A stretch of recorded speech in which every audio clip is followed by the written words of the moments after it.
Kaveri TV ವೀಕ್ಷಕರಿಗೆ ನಮಸ್ಕಾರ.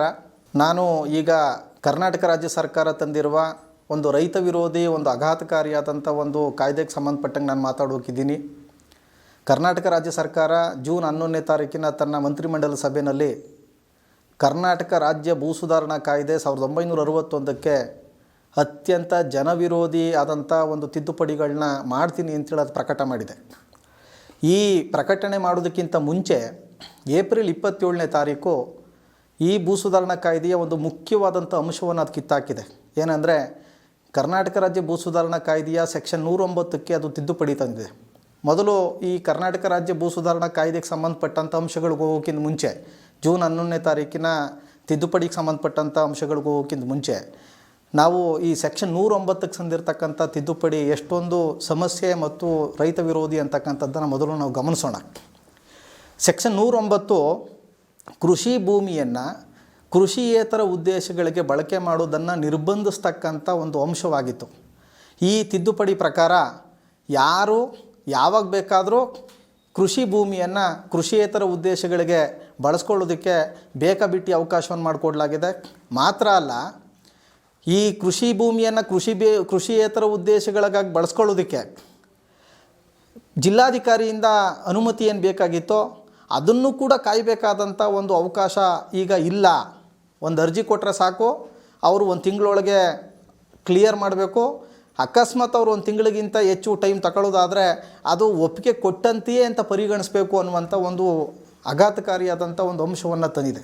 ಇವತ್ತು ನಗರೀಕರಣ, ರಿಯಲ್ ಎಸ್ಟೇಟು, ಕೃಷಿಯೇತರ ಬೆಳವಣಿಗೆಗಳಿಗೆ ಬೇರೆ ಬೇರೆ ಉದ್ದೇಶಗಳಿಗಾಗಿ ಕೃಷಿ ಭೂಮಿಯನ್ನು ಬೇಕಾಬಿಟ್ಟು ಮೈಂಡ್ಲೆಸ್ ಆಗಿ ಬಳಕೆ ಮಾಡ್ತಾ ಇರೋದ್ರಿಂದ ಆಹಾರ ಭದ್ರತೆಗೆ ಉಂಟಾಗಿರ್ತಕ್ಕಂಥ ಅಪಾಯ ಎಷ್ಟೊಂದು ಭೀಕರವಾಗಿದೆ ಅನ್ನುವಂಥ ಅಂಶಗಳನ್ನ ಇವತ್ತು ರಾಜ್ಯದಲ್ಲಿ ಮತ್ತು ದೇಶದಲ್ಲಿ ಚರ್ಚೆ ನಡೀತಾ ಇರುವಾಗಲೇ ಕರ್ನಾಟಕ ರಾಜ್ಯದಲ್ಲಿ ಕೃಷಿ ಭೂಮಿಯನ್ನು ಕೃಷಿಯೇತರ ಉದ್ದೇಶಗಳಿಗಾಗಿ ಬಳಕೆ ಮಾಡೋದಕ್ಕೆ ಈ ರೀತಿ ಅನುವು ಮಾಡಿಕೊಂಡಿರ್ತಕ್ಕಂಥದ್ದು ಭಾಳ ಅನಾಹುತಕಾರಿ ಮತ್ತು ಆಘಾತಕಾರಿ.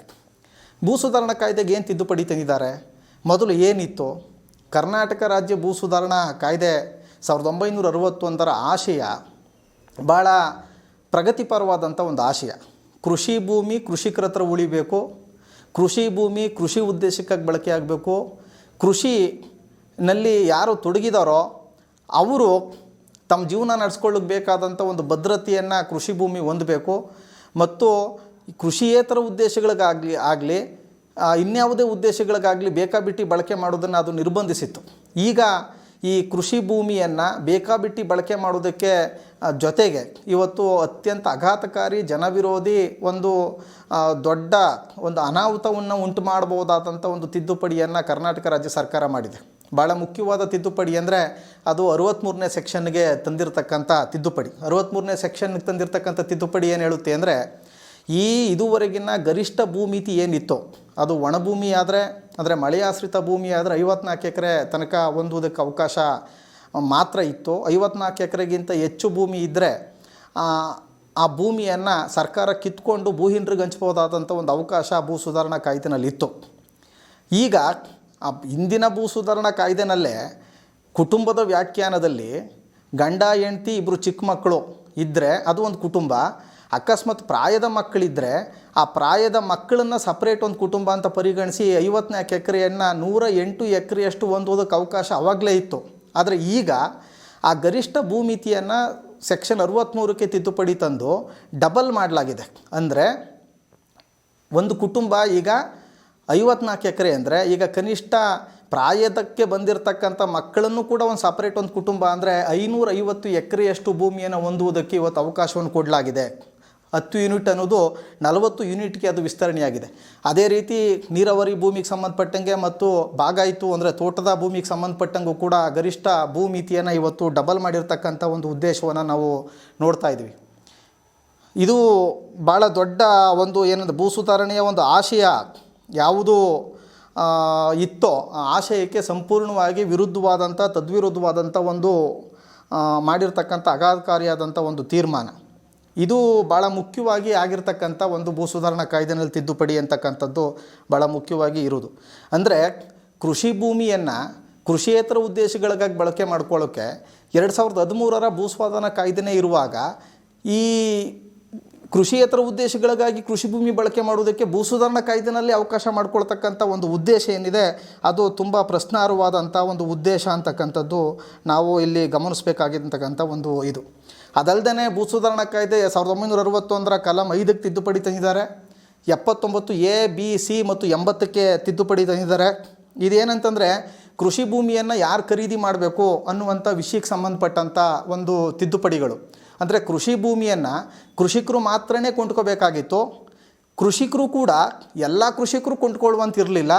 ಕೃಷಿಯೇತರ ಆದಾಯದ ಮಿತಿ ಕೂಡ ಕೃಷಿಕ ಕುಟುಂಬಕ್ಕಿತ್ತು. ಉದಾಹರಣೆಗೆ ಈ ಕಾಯ್ದೆ ಜಾರಿಗೆ ಬಂದಾಗ ಕೃಷಿಯೇತರ ಆದಾಯದ ಮಿತಿ ಕೇವಲ 25,000 ಇತ್ತು. ಆನಂತರ HD ದೇವೇಗೌಡ ಸರ್ಕಾರದಲ್ಲಿ ಅದನ್ನ 2 ಲಕ್ಷಕ್ಕೆ ಏರಿಸಲಾಯಿತು. ಆನಂತರ ಸಿದ್ದರಾಮಯ್ಯನವರ ಸರ್ಕಾರದಲ್ಲಿ ಅದನ್ನ 25 ಲಕ್ಷಕ್ಕೆ ಏರಿಸಲಾಯಿತು. ಇವೆಲ್ಲವೂ ಕೂಡ ಭೂ ಸುಧಾರಣಾ ಕಾಯ್ದೆಯ ಆಶಯಕ್ಕೆ ವಿರುದ್ಧವಾದಂಥ ತಿದ್ದುಪಡಿಗಳೇ ಆಗಿದ್ದರೂ ಕೂಡ ಆದರೆ ಕೃಷಿ ಭೂಮಿಯನ್ನು ಕೃಷಿಕ ಮಾತ್ರ ಕೊಂಡ್ಕೋಬೇಕು ಅನ್ನುವಂಥ ಅಂಶ ಅದರಲ್ಲಿ ಉಳಿದಿತ್ತು. ಆದರೆ ಈಗ ಕೃಷಿ ಭೂಮಿಯನ್ನು ಕೊಂಡ್ಕೊಳ್ಳೋದಕ್ಕೆ ಈ ಕಲಂ 5 ಮತ್ತು 79A, 79B, 79C, 80ಕ್ಕೆ ತಿದ್ದುಪಡಿ ತರೋದ್ರ ಮೂಲಕ ಕೃಷಿ ಭೂಮಿಯನ್ನು ಯಾರು ಬೇಕಾದರೂ ಕೊಂಡ್ಕೋಬೋದು ಅನ್ನುವಂಥ ಒಂದು ಆಘಾತಕಾರಿಯಾದಂಥ ಒಂದು ವಿಷಯ ಇದೆ. ಈಗ ನೋಡಿ, ಆಲ್ಕೆರೆ ಗ್ರಾಮ ಪಂಚಾಯತಿ ವ್ಯಾಪ್ತಿನಲ್ಲಿ ನಾನು ಬೆಳಗ್ಗೆ ಒಂದು ಸರ್ವೆ ಮಾಡಿದೆ. 1 ಕಿಲೋಮೀಟರ್ ಸುತ್ತಳತಿನಲ್ಲಿ 25 ಫಾರಮ್ ಹೌಸ್ಗಳಿವೆ. ಆಲ್ಕೆರೆ ಗ್ರಾಮ ಪಂಚಾಯಿತಿಯನ್ನು ಕೇಂದ್ರವಾಗಿ ಇಟ್ಕೊಂಡು ಸುತ್ತ 1 ಕಿಲೋಮೀಟ್ರ್ ಸುತ್ತಳತೆ ನೋಡಿದ್ರೆ ಒಂದು ಉದಾಹರಣೆ ಮಾತ್ರ ಇದು, 25 ಫಾರಮ್ ಹೌಸ್ಗಳಿವೆ. ಇದು ಈ ಭೂ ಸುಧಾರಣಾ ಕಾಯ್ದೆ ಇದ್ದಾಗ್ಯೂ ಭೂ ಸುಧಾರಣಾ ಕಾನೂನಿಗೆ ಮಣ್ಣೆರ್ಚಿ ಭೂ ಸುಧಾರಣಾ ಕಾನೂನನ್ನ ಕೆಳಗಡೆ ಅದರ ಲೋಪದೋಷಗಳನ್ನ ಉಪಯೋಗಿಸ್ಕೊಂಡು ತೆಗೆದುಕೊಂಡಿರ್ತಕ್ಕಂಥ ಒಂದು ಜಮೀನುಗಳು ಇವೆಲ್ಲ. ಆದರೆ ಈಗ ಕೃಷಿ ಭೂಮಿಯನ್ನು ಯಾರು ಬೇಕಾದ್ರೂ ಖರೀದಿ ಮಾಡ್ಬೋದು ಅಂತಾದರೆ ಎಂಥ ಒಂದು ಅನಾಹುತವನ್ನು ಉಂಟು ಮಾಡ್ಬೋದು. ಕೃಷಿ ಭೂಮಿ ಕೃಷಿಕರ ಹತ್ರ ಉಳಿಯೋಕ್ಕೆ ಸಾಧ್ಯನೇ ಇಲ್ಲ. ಮಾತ್ರ ಅಲ್ಲ, ಎಲ್ಲವೂ ಕೂಡ ಏನು ಕೃಷಿ ಭೂಮಿ ಇವತ್ತು ಕೃಷಿ ಉದ್ದೇಶಕ್ಕೆ ಆಗಿ ಇಡೀ 135 ಕೋಟಿ ಜನರನ್ನ ಒಂದು ಆಹಾರ ಭದ್ರತೆಯಲ್ಲಿ ಸಾಕಷ್ಟು ಸ್ವಾವಲಂಬನೆ ಸಾಧಿಸೋಕ್ಕೆ ಒಂದು ಗಣನೀಯವಾದ ಕೊಡುಗೆ ಕೊಟ್ಟಿದೆಯೋ ಅಂಥ ಪೂರ್ತಿ ಒಂದು ಮಹತ್ವವನ್ನು ಇವತ್ತು ನಾಶ ಮಾಡ್ತಕ್ಕಂಥ ಒಂದು ಮುಖ್ಯವಾದಂಥ ಒಂದು ಪಿಡುಗಾಗಿ ಇವತ್ತು ಬರ್ತದೆ. ಇದನ್ನು ಯಾಕೆ ತರ್ತಾ ಇದ್ದಾರೆ? ಕರ್ನಾಟಕ ರಾಜ್ಯದ ಮತ್ತು ಕೇಂದ್ರ ಸರ್ಕಾರದ ಧೋರಣೆಗಳಲ್ಲಿ ಇವತ್ತು ಶ್ರೀಮಂತರ ಪರ್ವ, ಕಾರ್ಪೊರೇಟ್ ಕಂಪನಿಗಳ ಪರವಾದಂಥ ಆಗಿರ್ತಕ್ಕಂಥ ಬದಲಾವಣೆಗಳೇ ಮುಖ್ಯ ತೀರ್ಮಾನದ ಹಿಂದೆ ಇರತಕ್ಕಂಥದ್ದು. 1991ರಲ್ಲಿ ಜಾಗತೀಕರಣ, ಉದಾರೀಕರಣ, ಖಾಸಗೀಕರಣ ನೀತಿಗಳು ಬಂದವು. ಆ ಖಾಸಗೀಕರಣ, ಜಾಗತೀಕರಣ, ಉದಾರೀಕರಣ ನೀತಿಗಳ ಭಾಗವಾಗಿ ಕೃಷಿ ರಂಗವನ್ನು ಕೂಡ ಇವತ್ತು ಬಹುರಾಷ್ಟ್ರೀಯ ಕಂಪನಿಗಳಿಗೆ ತೆರೆಯುವಂಥ ಒಂದು ಅವಕಾಶಗಳನ್ನ ಇವತ್ತು ಸೃಷ್ಟಿ ಮಾಡಿಕೊಟ್ಟಿದ್ದಾರೆ. ಇವತ್ತು ಅವರ ಉದ್ದೇಶ ಏನಿದೆ ಅಂತ ಹೇಳಿದ್ರೆ, ರೈತರಿಂದ ವ್ಯವಸಾಯ ಮಾಡಿದ್ರೆ ದೇಶ ಅಭಿವೃದ್ಧಿ ಆಗಲ್ಲ. ರೈತಾಪಿ ಬೇಸಾಯವನ್ನು ಪೂರ್ತಿ ಕಿತ್ತಾಕಿ ಕಾರ್ಪೊರೇಟ್ ಬೇಸಾಯವನ್ನು ಸ್ಥಾಪನೆ ಮಾಡುವ ಉದ್ದೇಶಕ್ಕಾಗಿ, ಅಂದರೆ ಕಂಪನಿ ಬೇಸಾಯವನ್ನು ಸ್ಥಾಪನೆ ಮಾಡುವ ಉದ್ದೇಶದ ಸ್ಥಾಪನೆಗಾಗಿ ಇವತ್ತು ಕೃಷಿ ಭೂಮಿಯನ್ನು ರೈತರಿಂದ ಕಿತ್ಕೊಳ್ಬೇಕಾಗಿದೆ. ರೈತರಿಂದ ಕೃಷಿ ಭೂಮಿಯನ್ನು ಕಿತ್ಕೊಳ್ಳೋದಕ್ಕೆ ಹಲವಾರು ಕಾನೂನುಗಳು ಸಾಲಲ್ಲ ಅಂಥೇಳಿ ಇವತ್ತು ಅತ್ಯಂತ ಪ್ರಮುಖವಾದಂಥ ರೈತರಿಗೆ ರಕ್ಷಣೆ ಇದ್ದಂಥ, ಕೃಷಿಕರಿಗೆ ರಕ್ಷಣೆ ಇದ್ದಂಥ ಕರ್ನಾಟಕ ರಾಜ್ಯ ಭೂ ಸುಧಾರಣಾ ಕಾಯ್ದೆಯ 1961 ಇವತ್ತು ಸಂಪೂರ್ಣ ನಾಶ ಮಾಡುವ ರೀತಿಯ ತಿದ್ದುಪಡಿ ಬಂದಿದೆ. ಈಗೇನು section 63 column 5, 79A, 79B, 79C, 80ಕ್ಕೆ ತಂದಿರತಕ್ಕಂಥ ತಿದ್ದುಪಡಿ ಆ ಭೂ ಸುಧಾರಣಾ ಕಾಯ್ದೆಯ ಹೃದಯವನ್ನೇ ಕಿತ್ಕೊಂಡಂಥ ತಿದ್ದುಪಡಿ. ಹಂಗಾಗಿ ಕರ್ನಾಟಕ ರಾಜ್ಯದ ರೈತರ ಪಾಲಿಗೆ ಇದೊಂದು ಮರಣ ಶಾಸನ. ಭೂಮಿ ಹಕ್ಕು ಉಳೋನಗ ದುಡ್ಡಿದ್ದೋನಗ ಅನ್ನುವಂಥ ಒಂದು ಪರಿಸ್ಥಿತಿಯನ್ನು ಇವತ್ತು ತಂದು ನಿಲ್ಲಿಸಿದೆ. ಹಂಗಾಗಿ ಉಳೋನಿಗೆ ಭೂಮಿ ಬೇಕು ಅಂದರೆ ಇವತ್ತು ಈ ಭೂ ಸುಧಾರಣಾ ಕಾಯ್ದೆಯನ್ನು ರಕ್ಷಣೆ ಮಾಡ್ಕೋಬೇಕು. ಕೃಷಿಕರ ಹತ್ರ ಭೂಮಿ ಇರುವುದಕ್ಕೆ ಬೇಕಾದಂಥ ಕಲಂಗಳೇನಿದ್ದೋ ಆ ಕಲಂಗಳನ್ನ ತಿದ್ದುಪಡಿ ಆಗದಂತೆ ಉಳಿಸ್ಕೊಳ್ಬೇಕಾದಂಥ ಅಗತ್ಯ ಕರ್ನಾಟಕ ರಾಜ್ಯದ ರೈತ ಸಮುದಾಯಕ್ಕಿದೆ. ಅದು ಮಾತ್ರ ಅಲ್ಲ, ಇವತ್ತೇನು ಸಾವಿರಾರು ಎಕರೆ ಭೂಮಿ ಕೆಲವು ವ್ಯಕ್ತಿಗಳು, ಕೆಲವು ಟ್ರಸ್ಟ್ಗಳು, ಮಠಮಾನ್ಯಗಳಲ್ಲಿದೆ, ಅದನ್ನು ಕೂಡ ಮತ್ತೆ ಮರು ವಿತರಣೆ ಮಾಡೋದಕ್ಕೆ ಬೇಕಾದಂಥ ಕ್ರಮಗಳ ಅನುಸರಣೆ ಮಾಡ್ತಕ್ಕಂಥ ಕಾನೂನುಗಳು ಇವತ್ತು ಬೇಕಾಗಿದೆ. ಜನಪರವಾದ ತಿದ್ದುಪಡಿಯನ್ನು ಮಾಡೋದ್ರ ಬದಲಾಗಿ ಜನವಿರೋಧಿ ತಿದ್ದುಪಡಿ ಮಾಡಿ ರೈತಾಪಿ ಬೇಸಾಯವನ್ನು ನಾಶ ಮಾಡ್ತಕ್ಕಂಥ ಈ ಕರ್ನಾಟಕ ರಾಜ್ಯ ಸರ್ಕಾರ ಮತ್ತು ಕೇಂದ್ರ ಸರ್ಕಾರದ ಈ ಪ್ರಯತ್ನವನ್ನು ಇಡೀ ರೈತ ಸಮುದಾಯ ಒಕ್ಕೊರಲಿನಿಂದ ವಿರೋಧ ಮಾಡಬೇಕು. ಆಗ ಮಾತ್ರ ಕೃಷಿ ಉಳಿಯುತ್ತೆ, ಕೃಷಿಕ ಉಳಿತಾನೆ. ಇಲ್ಲ ಅಂತಂದರೆ ಭಾರತದ 135 ಕೋಟಿ ಜನ ಆಹಾರದ ಅಭದ್ರತೆಗೆ ಸಿಲುಕಿ ಹಸಿವು ಮತ್ತು ನಿರುದ್ಯೋಗದಲ್ಲಿ ಒದ್ದಾಡಬೇಕಾದ ಪರಿಸ್ಥಿತಿ ಬರುತ್ತೆ ಅಂತ ಈ ಮುಖಾಂತರ ತಮಗೆಲ್ಲರಿಗೂ ಈ ಮುಖಾಂತರ ನಾನು ವಿಷಯ ತಿಳಿಸಿ ಬಯಸ್ತೇನೆ. ಅವಕಾಶ ಕೊಟ್ಟಂಥ ಕಾವೇರಿ ಟಿವಿಗೆ ಮತ್ತು ನೋಡಿದಂಥ ಎಲ್ಲ ವೀಕ್ಷಕರಿಗೆ ಧನ್ಯವಾದಗಳು.